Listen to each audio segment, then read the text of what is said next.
Apa tuh minta kan? Ini ambil. Minta lah. Mana kan nyoki? Di warung. Ya kan, yang. Kayak ada yang aneh dari sedotannya. Ya iya aneh. Adanya kan Kenapa beda kayak dulu? Ih, pada sama kayak dulu.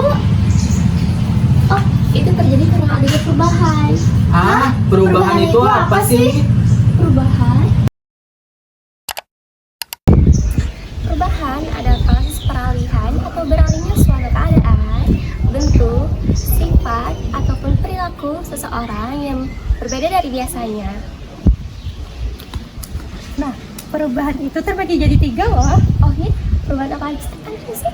Yang pertama ada perubahan sosial, yaitu perubahan pola hidup, nilai, serta struktur kemasyarakatan.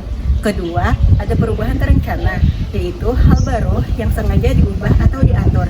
Yang ketiga, perubahan tidak terencana, yaitu kejadian yang tidak terduga seperti bencana alam. Nah, itulah definisi dan bentuk-bentuk perubahan. Nah, setelah mendengar penjelasan soal perubahan dan jenis perubahan tadi, kira-kira nih, perubahan sedotan pada Milo tuh termasuk jenis perubahan apa sih? Jadi guys, perubahan sedotan pada Milo tuh termasuk pada jenis perubahan yang direncanakan. Soalnya memang perusahaan Nestle sendiri yang merencanakan untuk merubah sedotan plastik menjadi sedotan kertas. Kalian semua nih, udah pada tahu kan ya tentang Milo? Soalnya kan Milo tuh kayak minuman legend anak-anak dari generasi ke generasi. Cuma, apa kalian udah tahu nih soal sejarahnya Milo? Kalau belum tahu, aku jelasin dikit ya. Jadi nih guys, Milo tuh diciptakan pada tahun 1934 di Australia oleh seorang ahli kimia bernama Thomas Wayne. Minuman ini sengaja diciptakan untuk membantu nutrisi anak-anak pada masa krisis ekonomi global. Nah, setelah mendengar penjelasan dari aku, kita balik lagi ke poin utamanya soal perubahan sedotan pada Milo. Kalian pasti bertanya-tanya nggak sih, kenapa nih Nestle mau merubah sedotan ikoniknya Milo, sedotan plastik menjadi sedotan kertas? Padahal itu kan kayak menimbulkan pro dan kontra gitu loh. Jadi ternyata faktor utama pergantian sedotan ini karena yang pertama untuk mengurangi angka sampah plastik secara signifikan. Lalu yang kedua untuk menekan angka limbah sampah plastik setiap tahunnya. Dan ketiga karena adanya tren global sustainability, yaitu di mana perusahaan nih menciptakan standar kemasan berulang secara global. So, setelah mendengar penjelasan aku, kalian nih tim yang mendukung atau malah tim yang kontra nih soal perubahan ini? Cuma ya namanya juga perubahan ya guys, jadi pasti ada pro dan kontranya, dan menurut aku itu wajar sih.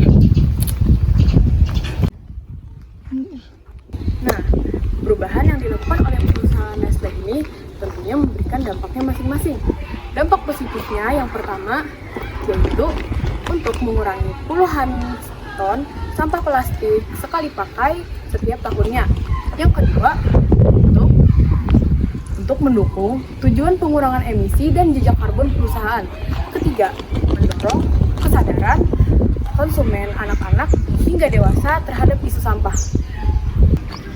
Namun, perubahan ini juga tentunya membawa dampak negatif.